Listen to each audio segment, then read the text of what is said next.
There's a wonderful line by the poet Muriel Rukeyser, "The world is not made out of atoms, it's made out of stories." Change their lives for the better. Human tendency is to hope. But the stories we tell about who we are shape our lives.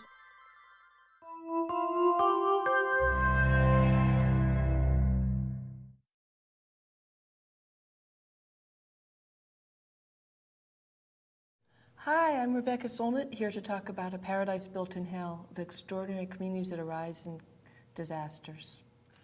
This is a book about what happens in disasters. Most of us have seen bad TV news, hilarious Hollywood disaster movies that suggest we all become stampeding, marauding hordes. I think of as either sheep who wheel around foolishly and panic and need to be rescued by Charlton Heston or Tom Cruise, or wolves savaging each other, looting, marauding, etc. The truth, as 60 years of sociological studies of disasters, all the first-person interviews that I've gone to, the hundreds behind this book of oral histories and interviews, is that most people, in fact, in disasters are altruistic, generous, brave, improvisational, deeply communitarian.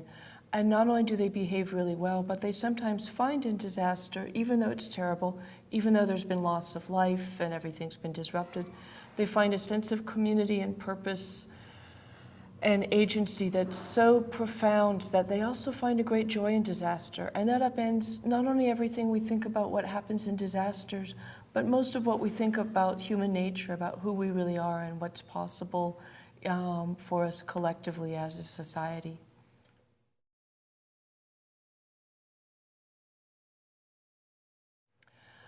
For me, this is really a book very much about democracy, because democracy is a utopian concept. Democracy says the people are adequate in intelligence, adequate in values, adequate in capacity for engagement to govern themselves. That's a very radical proposition. It was a very radical proposition in the 18th century when the United States was born and the French Revolution happened, and the beginning of the idea of democracy as a real governing force took root. It's a radical idea now, and you can see that a lot of authoritarians believe that human beings are basically evil. Why they think that the authorities aren't evil and the rest of us are, and therefore we need strong authorities to control us and prevent our worst nature from emerging, is an interesting philosophical question they don't get around to that much. But if you're a Democrat, if you believe in democracy, you believe that human beings are basically good. This is a book that demonstrates how profoundly and beautifully people govern themselves, how beautifully they put their lives back together and their communities back together in the wake of a major disaster. It demonstrates the deep desire people have for democracy, for participation, for being a member of civil society, for what I call the public loves. We talk a lot about private love in this society. That's erotic love, romantic love, families, private life. But most of us also deeply desire to be part of public life, to have a role, a voice, agency, hope. These are public goods, and you discover in these moments how much people love their place, their city, their community, maybe their region, their neighborhood, and their neighbors. This amazing love that we don't even talk about, we don't even acknowledge, that's not part of how we talk about who we are, appears despite all that. And it's such a moving and intense experience for people that they're often just lit up. This project really arose partly because after the 1989 Loma Prieta earthquake, and while I was researching the 1906 earthquake, when I went to Halifax, Nova Scotia in 2003 after a major hurricane there, I saw people's faces light up with joy, or in the case of the 1906 accounts, I read the joy in their words as they talked about what had happened. And that is so counterintuitive. Nobody thinks that you get happy when everything falls apart and goes to hell. But this book is called A Paradise Built in Hell, because hell is what you get with disasters. That's the given. Sometimes we build a paradise in it when we're unloosed to do what we're capable of, what we dream of. And sometimes we do. It's remarkable. The mainstream assumption about human nature for the last 150 years or so has been Darwinist, maybe for longer than that, because Hobbes wrote in the 17th century, the idea that we're essentially selfish, and it's every man for himself, that competition is the law of survival, et cetera. It's what justifies marketplace economics, capitalism, the way corporations behave, et cetera. But what if we're wrong? What if that's not what human beings are? What if that's not how we've always survived? What if that's not how creatures evolved and how we survived evolutionarily? There have always been mavericks like the wonderful anarchist and geographer Peter Kropotkin, who wrote a book called Mutual Aid that explicitly rebuked the social Darwinists by saying actually how animals survive is by cooperating, by functioning as herds, as hives, as teams, as communities, as groups, as flocks. And that's how human beings have survived. We've survived as villages, as tribes, as communities. But there's a whole new field that's emerging that's tremendously exciting, that covers everything from neuroscience and psychology to sociology to a number of other fields, all of which is coming to conclusions very similar to the one that the disaster sociologists who are at the root of this book reached, which is that actually we're a species that survives by and desires community. Actually, we're a collective species. Actually, altruism is how we're hardwired. And once you start to look, once you throw aside all those cliches we've been told about who we are, you see that. You see if one baby starts crying, it upsets other babies, and other babies start crying. Even with a 2-year-old, if I drop something, the 2-year-old will pick it up and hand it to me often. Even babies are helpful. Even they have this kind of instinct to help. And once you start to change the definition of human nature, anything is possible. We can really talk about what's always called utopian, and utopia means nowhere, and that suggests that it's impossible. But if this is who we really are, then other things are possible. We can really talk about the societies we want, the lives we want, the connections we want, and we can talk about how much we want these things, and things become very possible. This is a book about disaster in the most obvious way, but in the deepest way, it's a book about human nature and democracy. A lot of people think that there's a conflict between the individual and the group, and I'm not sure there is. There are times when you want to be alone and you want to be quiet, etc. Disaster often unfolds a little bit like a revolution or a carnival where people live in public together. I've had experiences of that during uprisings, during the 1989 Loma Prieta, and there are moments where you want to come home and be more private and more withdrawn. And of course, I'm a writer. I spend a lot more time alone than any normal person could possibly stand. But I'm not sure that there's any real conflict between the individual and the group. And people want to belong. They deeply desire to belong, to have membership in something larger than themselves, to have a voice in society, to matter, to be heard. And that's something that I think is really missing in most of our lives. One of the things I talk about in this book is I feel like we're always told that all our problems are personal. Your mother didn't love you enough, or you're thwarted because of some very personal thing going on. But I feel like a lot of people are thwarted all the time because they don't have deeply meaningful work, a strong audible voice in their community, a sense of public participation and accountability. They aren't given a public role. And when you see how people light up, and I've seen it both being around actual disasters like Hurricane Katrina and 9/11 and the Loma Prieta Earthquake, and I've seen it in hundreds of accounts of people in those disasters and ones further back, all the way back to the 1906 earthquake in the Bay Area.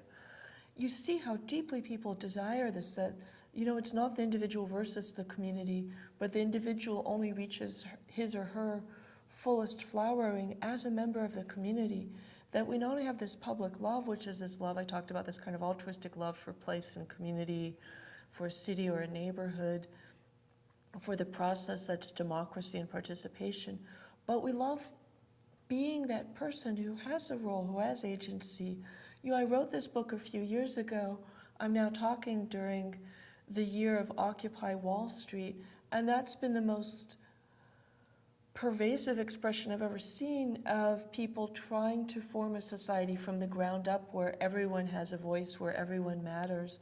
Early on at Occupy Wall Street in New York, an old woman talking to a video camera like this one said, "What we're fighting for is a world in which everyone matters." or I think she said, we're fighting for a world in which everyone is important. People are a lot happier in a world where everyone's important. We're not living in that world. We're living in a world where most of us feel like we're unimportant. Our vote doesn't count.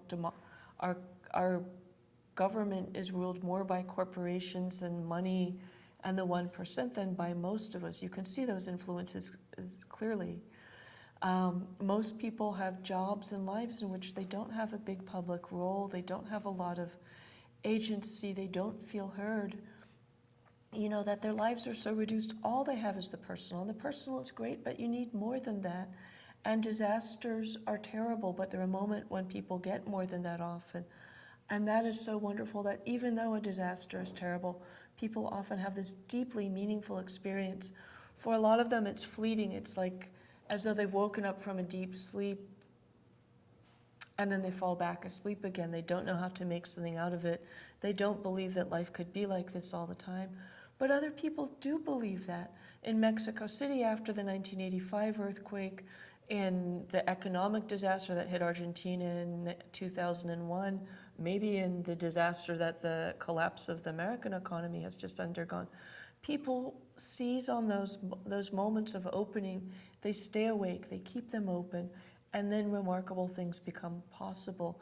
And this, for me, is also a moment of direct democracy, of we've dreamed of it, democracy that you can taste, democracy that depends on you, democracy where everybody matters, which is what democracy is. And so, and so the individual and the society somehow come together in a way that you could almost call a romance, which we always think of as two people. But, there are other kinds of romances. I think patriotism is a weird abstraction. It's about the love for a country, which is often an idea. But the love people have for a place, for a community, for a city, for a neighborhood, for the people around them, for the sense of being a member of civil society, which can be global when you feel part of the Arab Spring and the uprising in Cairo, or can be local when you see your neighborhood come together in response to a crisis. That's a really important part of who we are. And it's something that sometimes disaster gives us, which is why disaster became the frame for which I explored this really important part of our lives, and this deeply absent part of most lives.